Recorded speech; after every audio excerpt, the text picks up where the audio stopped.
Hello racers, welcome to the Corner Exit virtual drivers meeting. We're going to go over some basics specifically for Autocross today. In case you are unaware, Autocross is a timed driving event where you are to navigate the entire course without hitting any cones. If you do hit a cone, it is a 2-second penalty.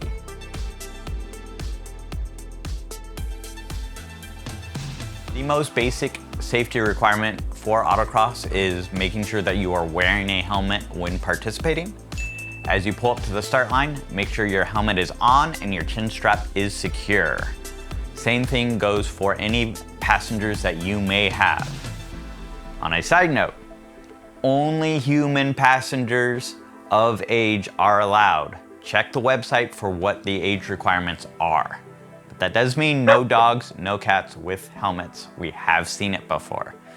The next biggest safety requirement for Autocross when you are driving or riding along is no handheld devices, electronic or otherwise. That means no cell phones, no cameras, no cigars, no drinks. We've seen it all. Do not try to record while you're driving, while you're riding along. Objects can come free of your hand and go flying about the vehicle. Also, do not stick your arms, legs, other limbs outside of the vehicle as a driver or a passenger. Do not hold on to the A-pillar. Do not hold on to the door. Do not hold your camera outside of the car because you're not allowed to hold it inside the car. All of this is not allowed and is kind of, sort of, in a way, really unsafe if an accident did occur. When you are driving the Autocross course, pay attention to where course workers are, as you may see a red flag waved at you. Red flags are the only indicator that a course worker has that there is an issue on course and you need to come to a stop. 99% of the time, the issue is not you and you are not in trouble. After a red flag has been waved at you, you need to wait until the course worker tells you to continue on. At that point, finish the course as prescribed at a reasonable speed, if not at full speed. On the off chance that you must stop on course for mechanical reasons or otherwise, do not get out of your car unless your life is in danger or your car is on fire. Stay in your vehicle until instructed by a course worker, as that is going to be your safe space on course. In the event that your car begins to spin, do not try to save it. By attempting to save a spin, you greatly increase both the distance and randomness of direction of your car, which greatly increases the chance of an accident. Remember the 2 feet rule.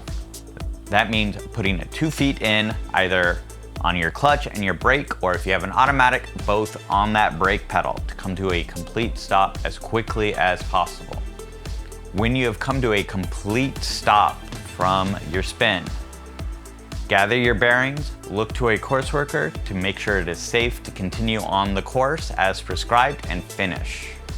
The last point that I would like to make with on-course safety is at no point should you ever get underneath your vehicle on course, in the finish chute, or in the paddock area where people are driving. Nobody is expecting you to be under the vehicle, which is the most dangerous place to be when there are speeding vehicles around you. We say this because we have seen this. Do not try to fish out that cone that is dragging along until you are in a safe parking spot. After you have successfully finished your Autocross lap, make sure you quickly bring your vehicle down to a safe speed as you enter the paddock. As an attendee for the day, remember that this is a driving event and there are lots of cars and people present. That means both drivers and pedestrians will need to be aware of each other when walking through the paddock. The paddock speed limit is 5 miles per hour and this is enforced. On the day of the Autocross, remember we are guests of the venue and the neighborhood. As such, we ask that you do not warm up your car, your engine, your brakes, your tires by hard accelerating, hard braking in the immediate vicinity. If we get approached by law enforcement that there has been an issue with a vehicle that they believe came from our event, we will turn over your information for the safety and the security of the event. A few final reminders for the day. First of all, the course from the paddock area has a cone line delineation. Do not walk out on the course at any point in time as a spectator, pedestrian, a driver that is not in their vehicle. When you are done for the day, make sure you do not leave any garbage or possessions behind. The number of water bottles, sprayers, tire gauges we have found, and we have a nice little collection of, would astonish you. This will conclude the virtual drivers meeting. We hope to see you out at the next Corner Exit Autocross.